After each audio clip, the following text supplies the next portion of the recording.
So you join me this evening as I upgrade the CPU and motherboard in Morpheus, my primary media server. 12 slot loading hard drives up the front just here. As I've shown you in previous videos, this is the Rosewill case. The hard drives come out like that, nice and easy. But that's not what we're touching tonight. We are just going to be upgrading the motherboard. Now, all that's in here, I have an LSI 16i PCIe card, a 10 gig SFP Plus card, and a single M.2 expansion card, as well as one M.2 on the motherboard. Now, one of the nice things about this new Supermicro board that I've got here is that it's got 3 M.2 slots on it.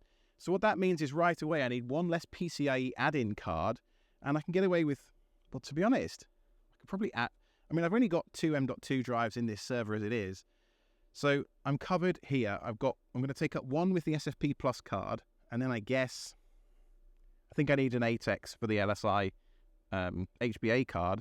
So I guess that'll go in this one here. And then that leaves me an entire ATEX slot up here because, well, this is the Supermicro X13-SAE-F.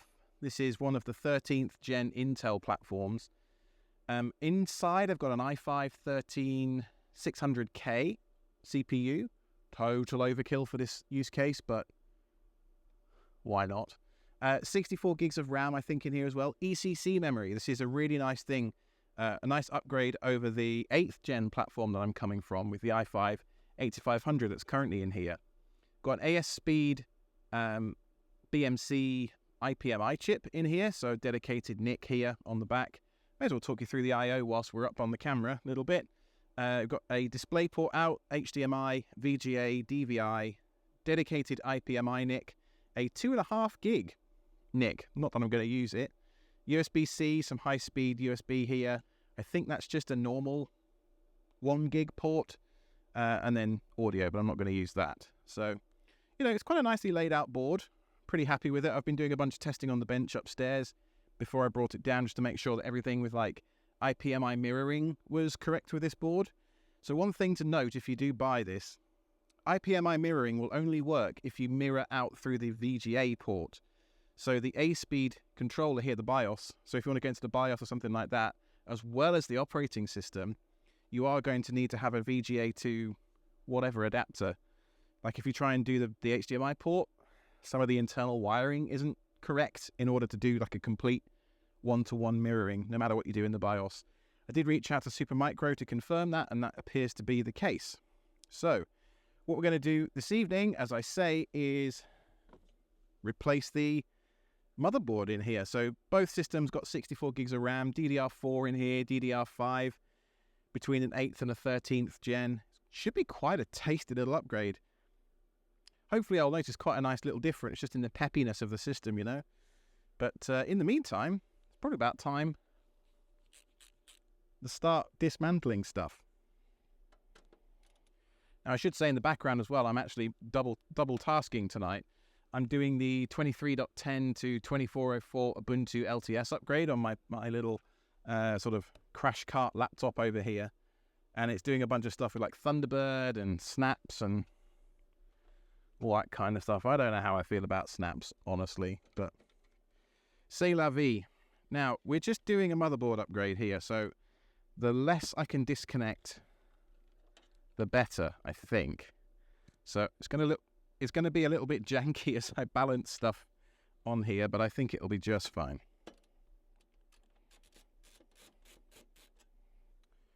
The name of the game here isn't to take everything out, it's just to clear the motherboard such that I can just do that little pull forward and sort of angle it up and get it out and try and avoid all the cables in the middle here. So I disconnected the power supply stuff. I had to remove one stick of RAM just to get to the 24-pin connector in the corner over there.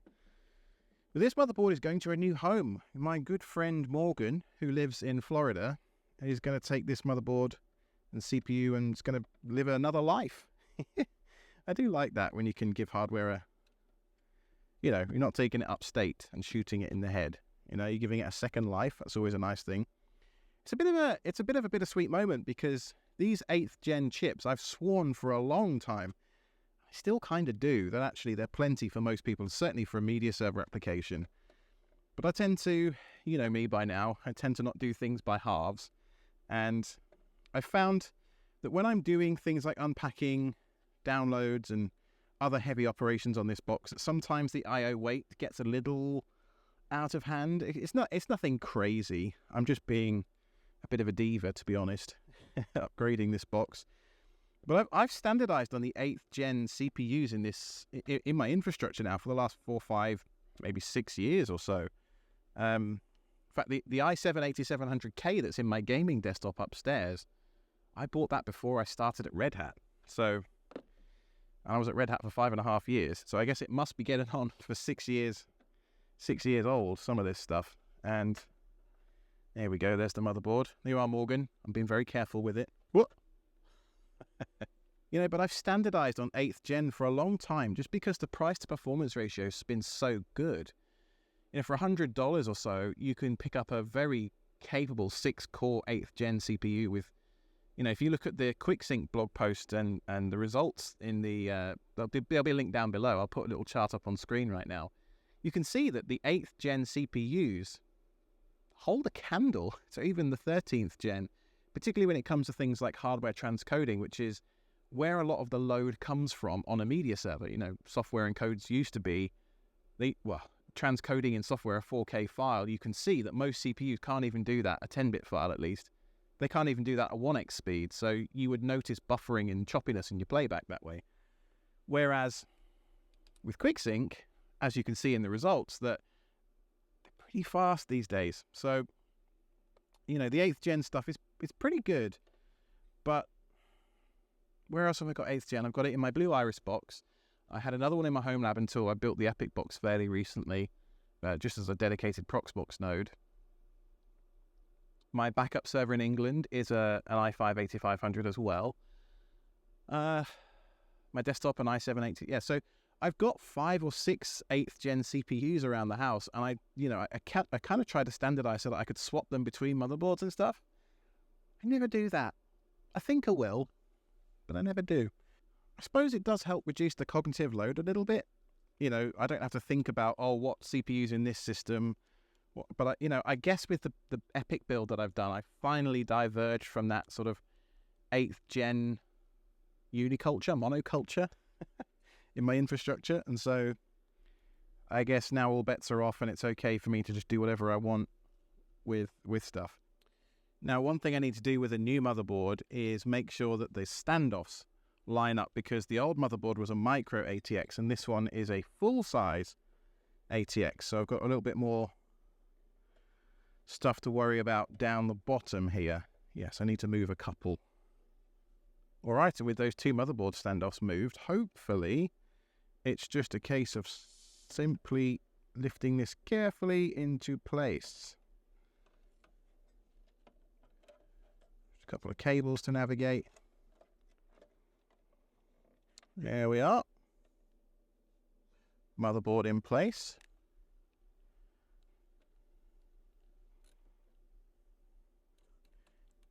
Now, for those of you wondering about what I'm running for an OS on this thing at the moment, I've been running NixOS for the past month or so, maybe 6 weeks, since I built the Epic box, whenever that was.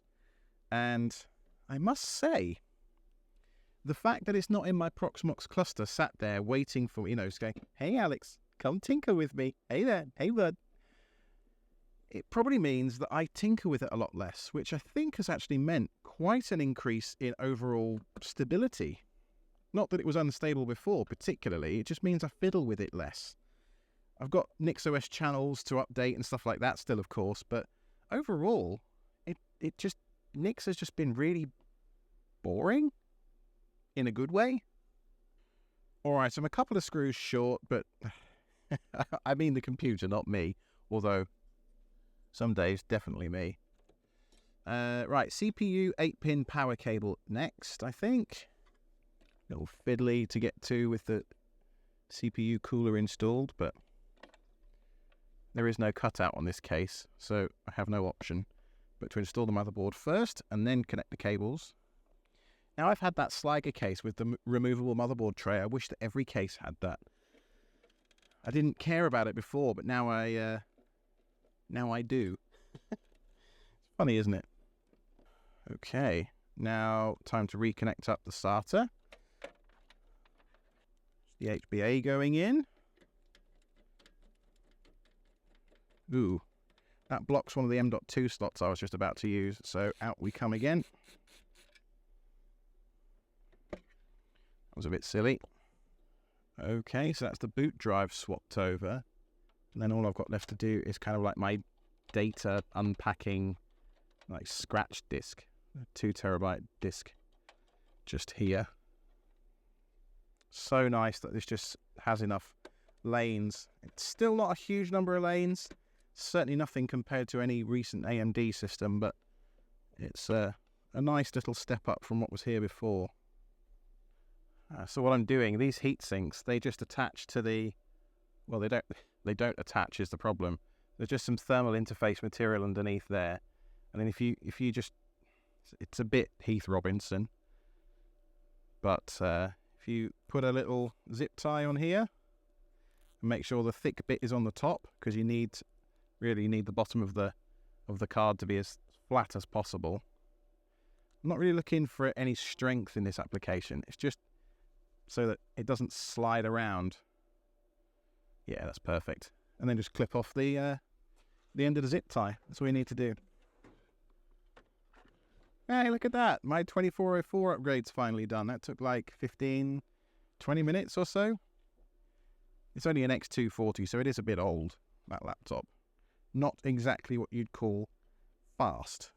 But it does the job as a crash cart down here. Just perfectly for what I need. Runs Obsidian, runs recent web browsers. Well, runs 2404, so like the most recent version of Ubuntu. So can't really complain about a 10-year-old, more than a 10-year-old laptop being still usable, can you? There we are. Hopefully, on the screen behind me right now, Noble, what is it? Noble Numbat or something? I do like Ubuntu's naming. Is booted. Yeah, look at that. Fantastic. And now we just wait 6 months or 2 years, depending on. I think I might LTS from here on out on that machine. It's not like it needs a new kernel for hardware upgrades like the Intel 13th gen did, you know. So I might just leave the ThinkPad on an LTS release from here on out. Okay, so heatsinks are now secured on the M.2 cards. So I can now install the HBA card into one of the PCIe slots down here. Ah, interesting.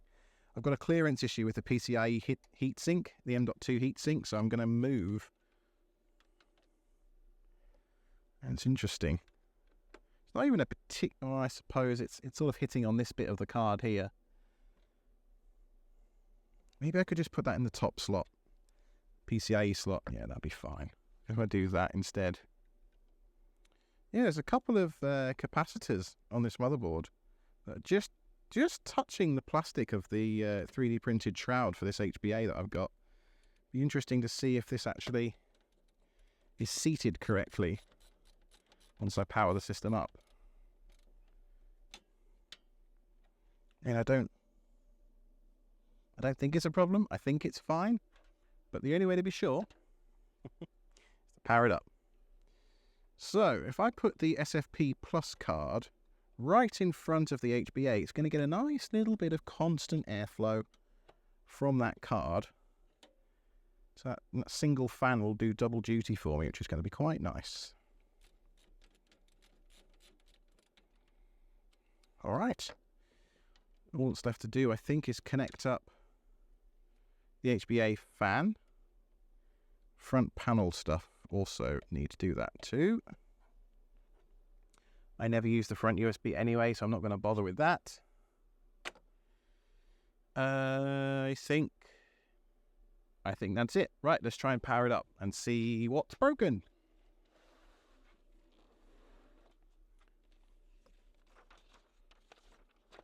Well, for starters, I haven't wired up the power switch correctly.